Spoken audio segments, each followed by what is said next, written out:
The key idea is we extend this very well-known algorithm called Poisson Surface Reconstruction. We give it a statistical formalism and study the space of possible surfaces that are reconstructed from a point cloud.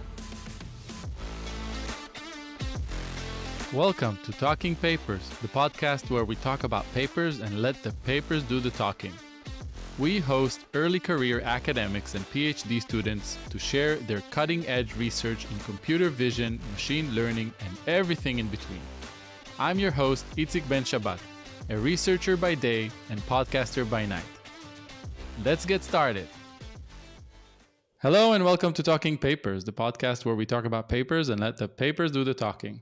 Today we will be talking about the paper Stochastic Poisson Surface Reconstruction, published at SIGGRAPH Asia 2022. I am happy to host the first author of the paper, Silvia Sellán. Hello and welcome to the podcast.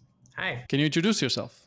Yes, I'm Silvia Sellán. I'm a student, a PhD student at the University of Toronto. I'll be finishing up in 1 year. And who are the co-authors of the paper? This is a joint work with my advisor, Professor Alex Jacobson from the University of Toronto, and that's it. All right, so let's get started. In a TLDR kind of format, 2-3 sentences, what is this paper about? This paper is about quantifying the uncertainty of surface reconstruction from point clouds. So there's this classic algorithm called Poisson Surface Reconstruction that takes a point cloud and outputs an implicit representation of a surface. We take that algorithm and generalize it to give it a full statistical formalism. So what is the problem that the paper is addressing? The overarching problem is surface reconstruction. So you get a point cloud as input, which can be the output of a 3D scanner or a LiDAR scanner or something like that. And you want to recover a fully determined surface. So you can imagine that you're a car driving down the street, an autonomous car driving down the street. You scan your surroundings using some LiDAR scanner, and you want to know what they look like so that you know that you're not crashing into anything. Traditionally, if you ask any computer graphics researchers, they'll tell you the easy way of doing it is by using a thing called Poisson Surface Reconstruction. This was an algorithm published in 2006 that takes that point cloud and outputs an implicit distribution, so something that tells you in or out for any point in space. However, it only gives you one possible implicit distribution. And of course, recovering a fully determined surface from a point cloud is an underdetermined problem, right? There are many possible surfaces that could interpolate the points in the point cloud. So instead of just outputting one, we extend Poisson surface reconstruction and we output every possible surface with a specific probability. So every possible surface that could be reconstructed from a given point cloud with different probabilities. Okay, so essentially, given a point cloud as input, you could find multiple ways to connect between the points, right? So finding the surface that these points were sampled on, that's the big question that everybody wants to solve. And you're saying, well, there's an infinite number of surfaces that could theoretically go through these points, especially if there's like a gap in the scan or something like that. Right. And the Poisson surface reconstruction method basically says, well, there's only one. Here you go. That's what my output is. And your method is saying, well, there could be other options. That's exactly it. And in a way, we interpret Poisson reconstruction as giving you the most likely output under some constraint, under some prior conditions. But sometimes you don't want just the most likely, right? You can imagine if you're the one that's driving the car that's doing the point cloud, you want to know, okay, I won't crash into anything, not just under the most likely reconstruction, but under 99% of the reconstruction so that you keep driving, right? So we quantify that uncertainty of the reconstruction. Right. So this kind of ties to the question, so why is this problem important? And I think the example of autonomous driving is one of these amazing examples where you say, well, I don't want to find out the collision after I collided. I want to know beforehand. That's right. That's a great example. I was recently talking to some people about this work, and they work in automated surgery. So they were also telling me that sometimes you want to be very, very sure that you're not cutting through a nerve. So you want to be absolutely sure of what your nerve looks like. And apparently in some software, they do use a point cloud reconstruction algorithm. So this is that would be yet another example of such situation where you really want to quantify the uncertainty because you don't want to paralyze someone. Super interesting. So now we know why this is useful, but what are the main challenges in this domain then? Well, the main challenge is that it's not especially hard to quantify the uncertainty of reconstruction in general, to devise an algorithm that takes a point cloud and would give you an uncertain surface. The problem is that we already have this other algorithm called Poisson Surface Reconstruction that combines many of the good things we would want in a surface reconstruction algorithm, and they also have very good efficient code online. So it seems like almost everyone who is doing point cloud reconstruction is using Poisson Surface Reconstruction. So the challenge was not just devise some other algorithm, but generalize this one. So we needed to really understand Poisson surface reconstruction and give it a new statistical formalism. That meant, for me, the main challenge was that I'm a graphics or a geometry researcher. I'm not a statistical researcher, so it meant familiarizing myself with a lot of statistical learning literature so that I would understand where the statistical formalism come in. And that was mostly the theoretical. Our paper is mainly theoretical, and that was the main theoretical challenge that we struggled with. It took a couple of weeks over last year's winter Christmas break to really understand where did the statistical formalism, where can we plug that in to Poisson surface reconstruction. Okay, can't wait to hear more about that in the approach section. But before we go down to that, let's talk a little bit about the contributions. So what are the main contributions of the paper? Well, the main contribution, like I said, is we give a statistical formalism to Poisson surface reconstruction. That's the one-sentence version. The two-sentence version would be that usually Poisson surface reconstruction gives you just one value of an implicit function.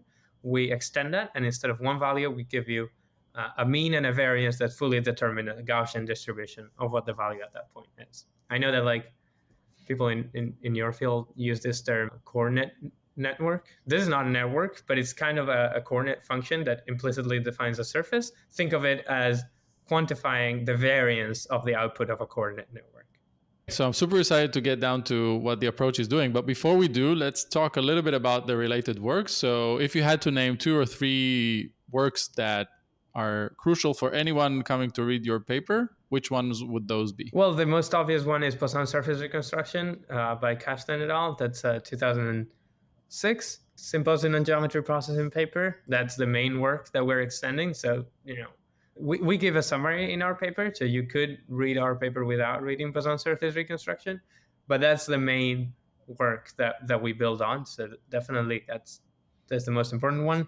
Then we use Gaussian processes. I'll explain this later, but we'll use Gaussian processes to formalize this statistical understanding.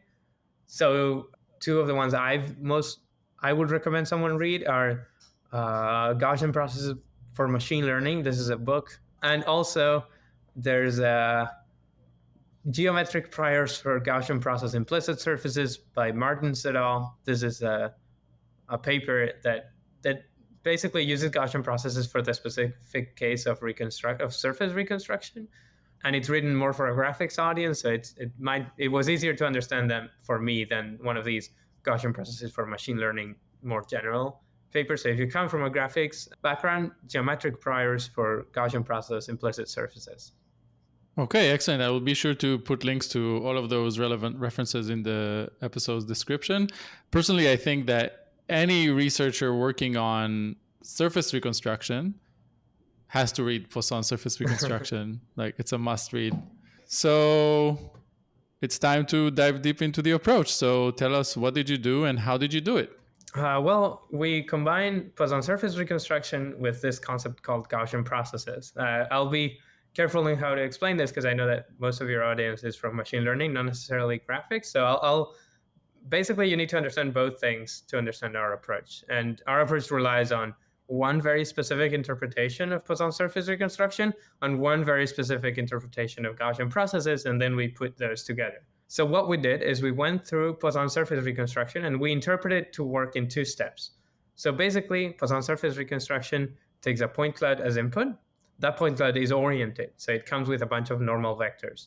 The first step of Poisson surface reconstruction is to take those vectors and interpolate them into a full vector field that's defined for everywhere in space. So that's step 1.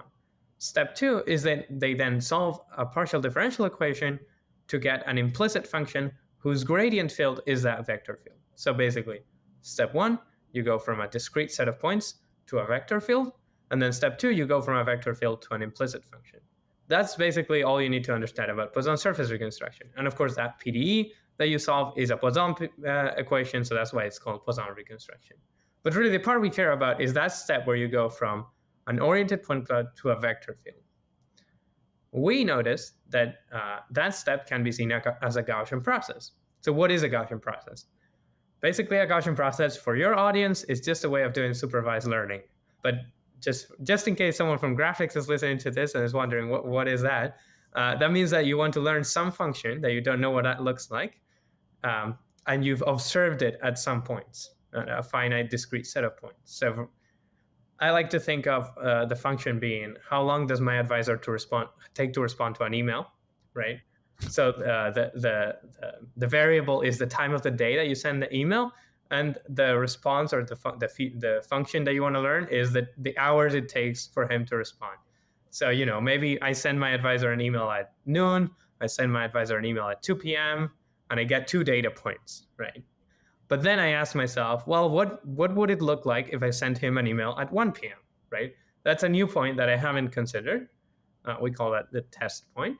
And the cool thing about Gaussian processes is that they tell me, well, if it took 2 hours for him to respond at noon, and it took 5 hours for him to respond at 2 p.m., then at 1 p.m., it'll take something like 3 hours plus minus 2, right? So it will not just tell me a guess for how long it'll take.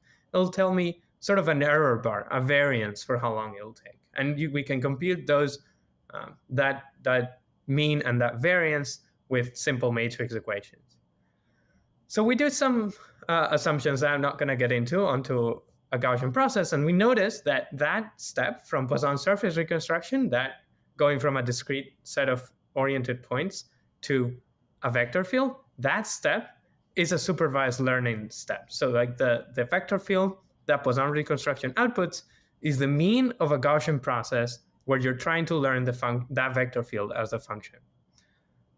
So that's the major, it bears stopping there for a second. So we notice that the vector field from Poisson reconstruction could be understood as the mean of a Gaussian process. So then we wondered, well, what would it look like if Poisson reconstruction had wanted to do a Gaussian process from the start? So we reinterpret Poisson reconstruction. That's what we call stochastic Poisson surface reconstruction. So instead of just this mean, we wondered, well, if we wanted to get it to do a Gaussian process from the start, we would not just get the mean, we would get a variance too. So we get this sort of stochastic vector field instead of just a vector field. And we can solve the same Poisson equation that we solved earlier to go from vector field to implicit function. We can solve it again, now in the space of statistical distributions, to go from stochastic vector field to stochastic scalar field. What does this give us? This means that at the end, we get for each point in space, not just a value. So Poisson reconstruction, traditional Poisson reconstruction would give you, for this point in space, the value is 0.2. And since that's bigger than 0, that means outside. Instead, we would give you a full distribution. So we would tell you 0.2 plus minus 0.3. And that'll give you an idea of how sure you are of that point being inside or outside. So that's our approach. We take Poisson reconstruction and we reinterpret it as a Gaussian process, and we can output a fully stochastic scalar field as the output. This is such an interesting approach. It's really not like all of those new papers coming out that, oh yeah, we switched some block and now it works better. It's actually like looking at the problem from a different perspective, right?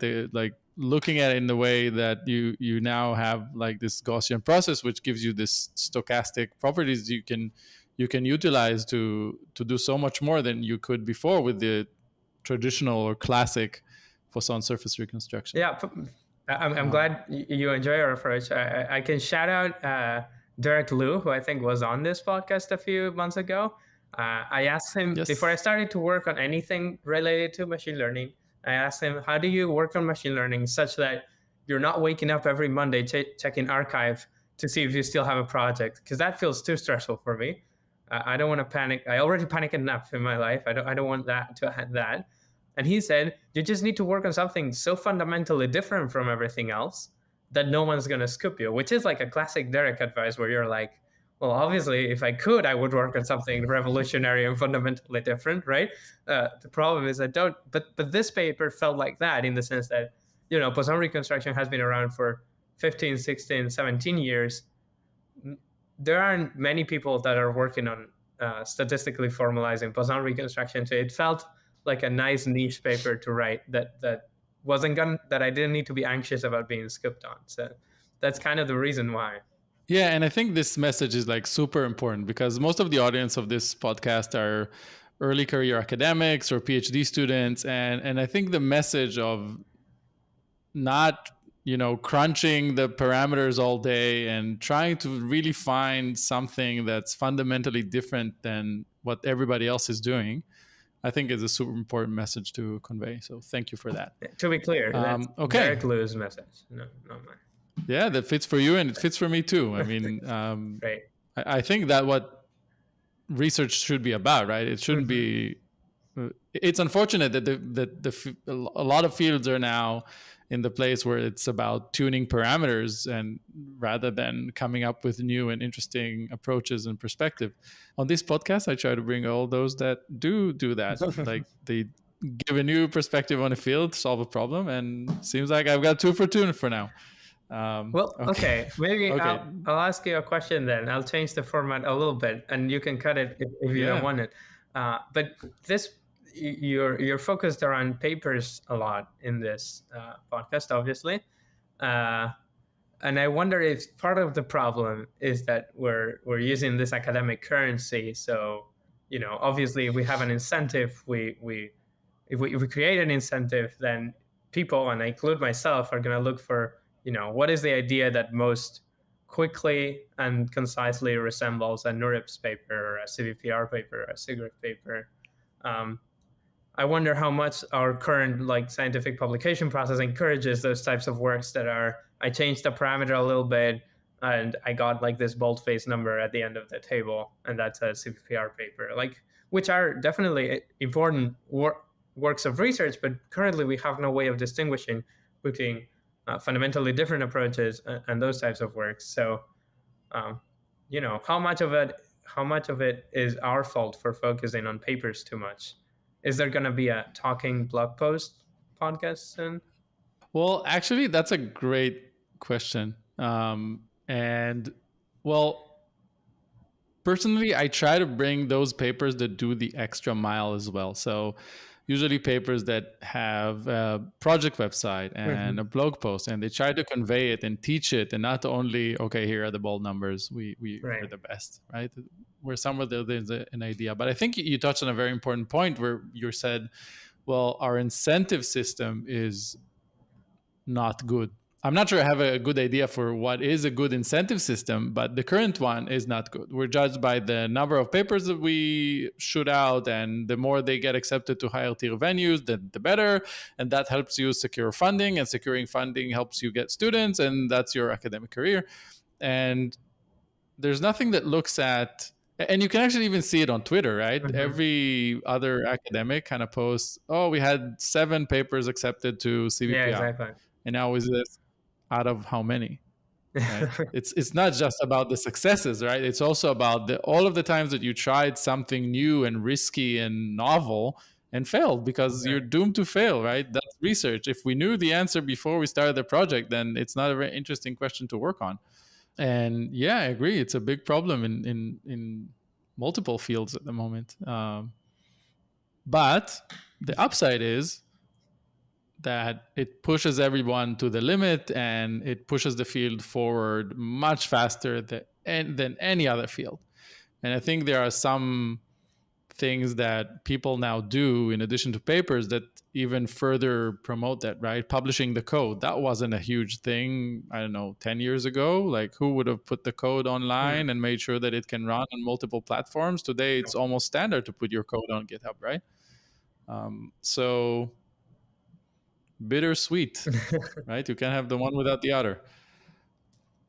Okay, but back to the episode. Yes. That was a great question. Thank you. And by the way, I think this is one of the things that this podcast is trying to do, right? It tries to kind of have a little look, like a peek inside the mind behind the paper. It tries to see the way of thought, not just the results. I think that's great. I just wonder, there are papers that I don't mean this as a compliment necessarily, but take it as that if you want. But there are papers that I've listened to this podcast on and looked at the project page, and I feel like I understand them. Like I feel like the actual PDF, I've never opened it, and I feel like I understand that paper well enough to be inspired by it and like work on future work. So like at some point, yeah, the whole format of a paper is being rewritten. Yeah, this is part of the reason I started a new medium for sharing research. But yeah, it would be interesting to see where we are in a few years. I know that it used to be only about citations, but now there's this whole line of, they call it alt matrix. So all these kind of different ways of measuring the impact of the paper, which are not necessarily influenced by citations, but it's not as widely adopted as citations. Back to the episode structure. So we talked about the approach, super interesting. Let's talk a little bit about results and applications. So in which situation did you apply your stochastic Poisson surface reconstruction, and how did that work? Right. So as I was telling you, by combining Poisson surface reconstruction with a Gaussian process, we had this uncertainty map for every point in space that told us how likely that point was of being in the reconstructed surface. Instead of just, is it in or is it out, we got something like, oh, it has a 60% chance of being inside the reconstructed surface. This map we can ask for every point in space, and that's actually very useful. The main use is, for example, the car example that I said at the beginning. So like, we had a very toy example of a car that's driving in 3D and takes a scan of its surroundings, and it through a trajectory, it can ask, how likely am I to intersect any of the other shapes in this scene? And you can see that like it's like 30%. 30% means that probably Poisson surface reconstruction, the traditional method, would have told you, no, there's no intersection, and that's it, right? But 30% chance of crashing your car it probably means that you want to take another trajectory, right? You can only do so many of those chances before you break your car.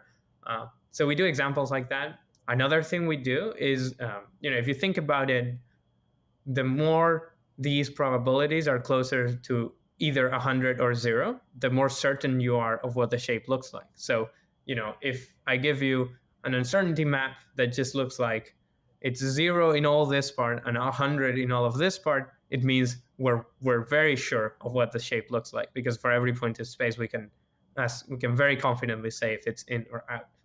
But if it's mostly 50%, then we don't have a lot of idea of what the shape looks like. So another thing that we do is we can introduce a thing called integrated uncertainty that just measures how far this probability is from how close this probability is to 0.5. So the higher, the more uncertain you are about what the shape looks like.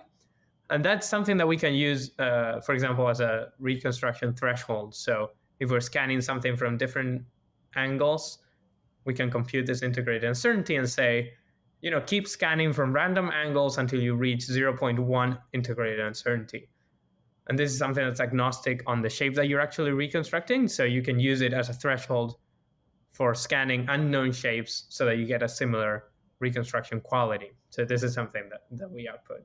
So this is something that's very interesting for, I guess, kind of like robotics applications, right? You have a robot walking around the house. It sees a bunch of things. It's not sure what it's seeing. So it should get a better look. And this is what we do as humans, right? We see something we've never seen before. The first thing we would do is like look from multiple directions. The only difference is that we humans would have an intuitive feeling for where we should look as the next point, right? Whereas what I'm saying is just like, I would tell the robot to like keep scanning randomly until it figures out what the shape is, which isn't exactly what we as humans do, right? Like if you see something, you would turn it around because you know that it's the back part that you haven't seen yet.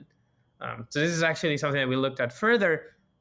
So we have an example in the paper where we have an incomplete point cloud and we set different cameras around it, and we simulate rays from those cameras onto the point cloud. So this is something that we can do. We call it ray casting on uncertain geometry. But basically, we can use the same statistical formalism to cast rays from a hypothetical scan position on the surface.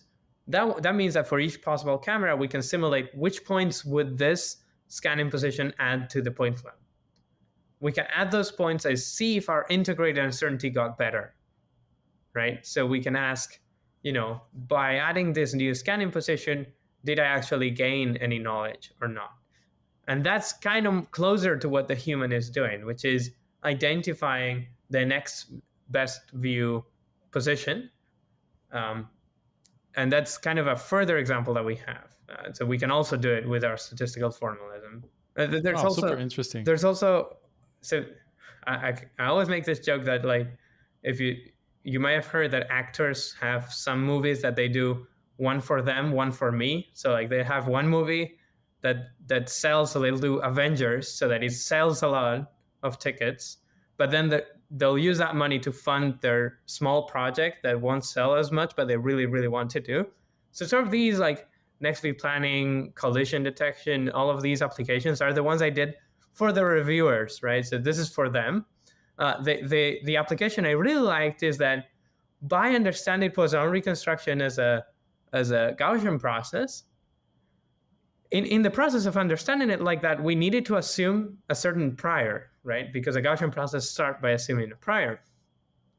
But now that we understand Poisson reconstruction like this, we can ask, does that prior make sense for every reconstruction test? So like, can we change that prior? So can we use this statistical understanding, not just for new applications, but to improve the application of Poisson reconstruction, which is just straight up surface reconstruction. So the main result application I'm interested in is using different priors. So for example, we show examples in the paper where we enforce that the reconstructed surface has to be closed.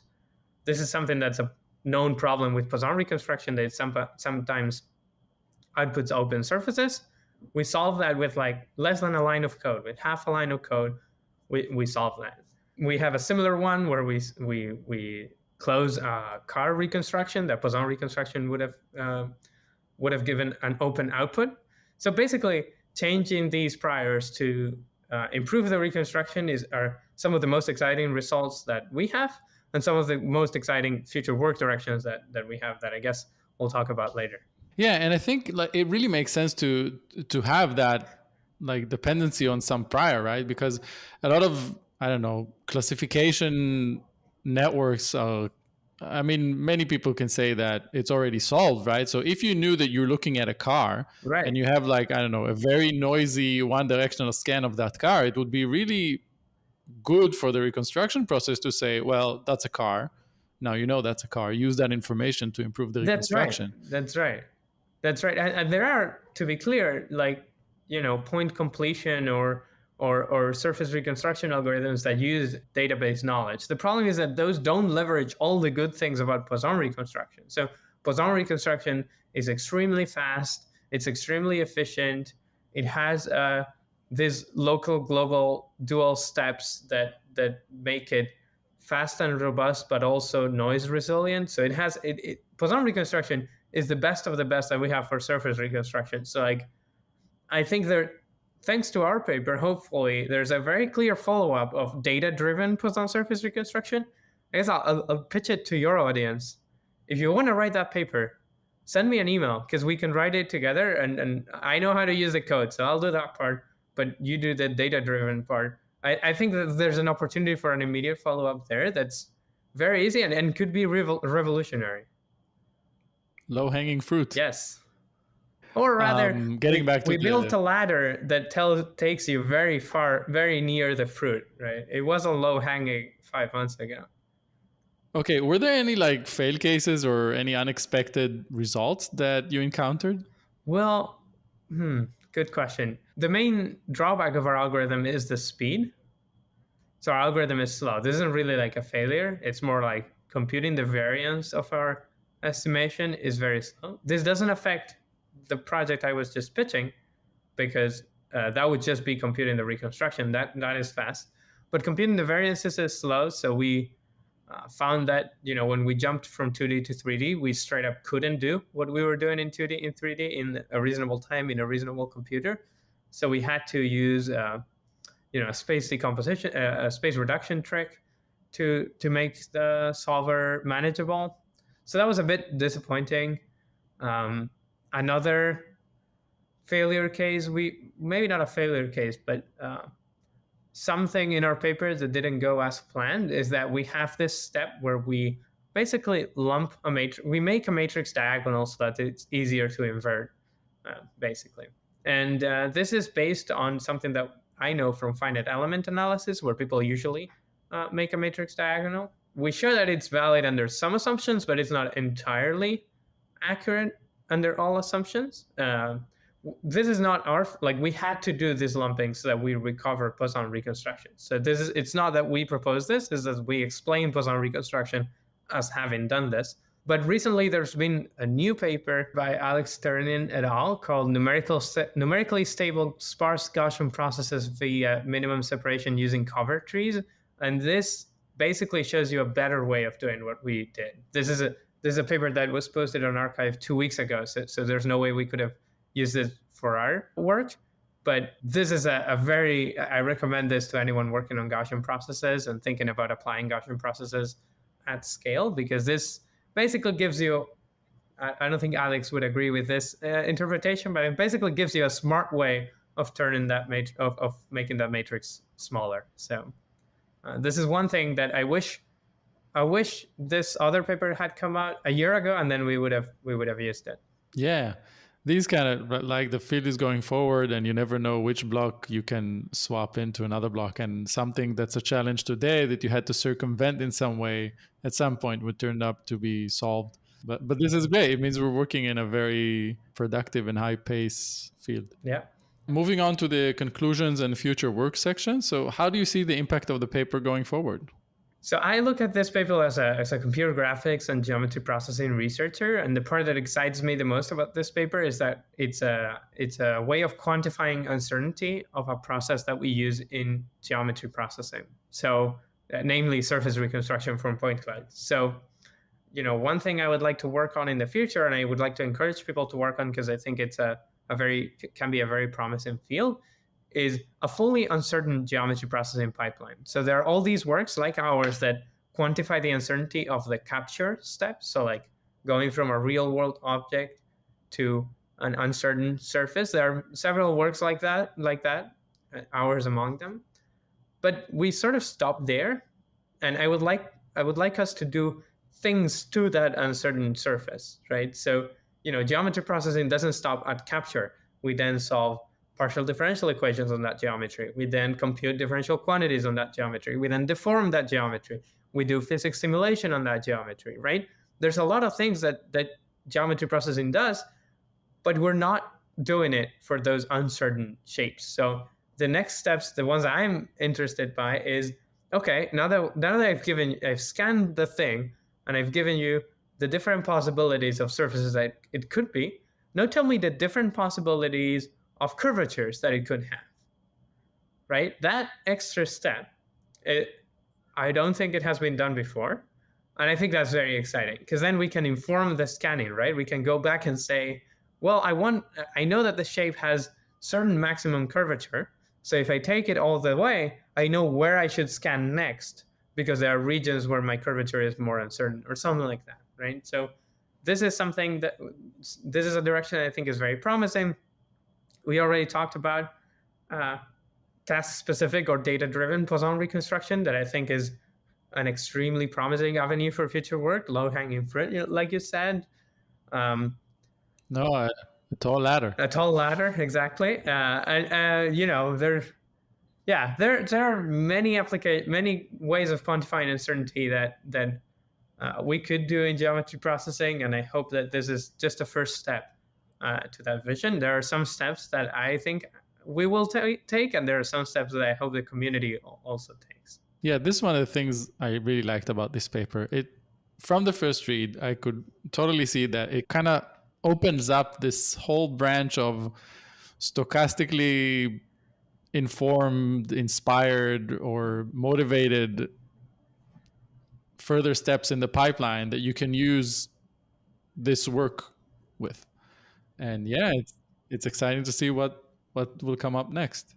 Now to my favorite part of the podcast. What did reviewer 2 say? Please share some of the insightful comments the reviewer had through the review process. Yeah, okay. So this was so anyway, the whole story of how we published this paper was really fun. I am one of those people that doesn't like crunching for a deadline. So I work on something steadily, consistently, several months instead of 1 week where I don't sleep. There are two kinds of people. I'm one kind. My advisor is mostly the other kind. But this time, I got COVID 4 days before the deadline, so I couldn't crunch. So I just sent basically my current draft to my advisor and I said, look, here's the paper. If you want to change anything, change it. But I'm not working on it because I have like a fever and I'm just going to lay on the couch for 5 days. So we basically submitted our draft without a lot of the things that we would have liked to do in those 4 days. So I was a bit disappointed that maybe we would get rejected because I couldn't do, for example, the data-driven part. That was like a plan that I wanted to do in the days before the submission deadline. So that was a bit sad. But we actually got very positive reviews. We got 7 reviews, which is unheard of for SIGGRAPH. Like SIGGRAPH usually has 5 reviews. Sometimes they bring in a 6th one, but I had never had 7. I don't know anyone who has had 7 reviewers. So that was very surprising. Most of the reviews were positive. I think 6 out of 7 or 5 out of 7 were positive, except that we had one, I don't know if it was strong reject or reject. So like the way it works at SIGGRAPH is you have like strong reject, weak accept, and strong accept. So there are 6. And we had one that was either strong reject or reject. That basically tanks your paper if you have one of those, usually. And the review was very surprising. It said, basically, I like the paper. On a first read, I loved it. But then on a second read, I started realizing that none of the quantities that the authors are introducing make any sense. So if you look at the variance maps, so these are the maps of like where we are most confident of the reconstruction, the variance is higher near the sample points. That shouldn't be like that. The variance should be lower near the sample points, right? Because we are more sure of what the value is near the data. Right? So it doesn't make any sense. So then I realized that nothing in the paper makes sense. So now I want to reject it. The problem was as simple as that reviewer was misreading our color map. So the color map was yellow meant high and purple meant low. It was this plasma matplotlib color bar that you may have used or your viewers may be familiar with. So it was just a matter that we did not include a color bar saying like this is low, this is high. We did not include a color bar in all our pictures. This is basically because our figures are full of these color images. So if we added color bars, we would have 200 color bars in the paper. But this reviewer misunderstood it. So, it was a very interesting rebuttal to write where we had to say, we will add color bars to every figure, and they will show that unlike reviewer 2 or 3's interpretation, variance is indeed lower near the data points. That, it is what you expect it to be. So it was very scary because for some seconds there, I thought we might just get a paper rejected because we didn't add color bars to the plot. So, under every, behind every sign, there's a story. Always add color bars to your plots. You never know. If we had one other negative review, it might have tanked the paper completely. So that was a lesson I will never forget. I'm sorry, reviewer 2, that we didn't add color bars. It's not your fault. There were 2 possible interpretations, and you took one of them. We should have added it. And now, if you look at our paper, it has a lot of color bars, because we're not making that mistake again. So that's my reviewer 2 story. Oh, wow. I absolutely love those kind of paper war stories, the whole COVID submission deadline and then the color bar. And yeah, I think it's an amazing lesson. And I know that every paper from now on, you or any one of your future collaborators, you would never forget to put the color bar. That's right. Yeah. So don't forget the color bar, everyone. That was a great story. All right. Anything else before we wrap up? I guess if any of what I said sounds interesting, I don't have enough time to do all the project ideas I have. So definitely email me if you want to work on anything related to what I just said, and we can work on it together. So I'm sure ITSIC will put my website somewhere in the episode notes.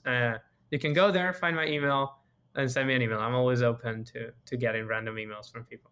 Yeah, excellent. I'll be sure to put all of the contact information for Silvia in the project description. And I should also probably mention to all of the more senior listeners that we have that Silvia is looking for a postdoc or faculty position starting fall 2024. So don't miss out on this amazing opportunity. And all right, Silvia, thank you very much for being a part of the podcast. And until next time, let your papers do the talking.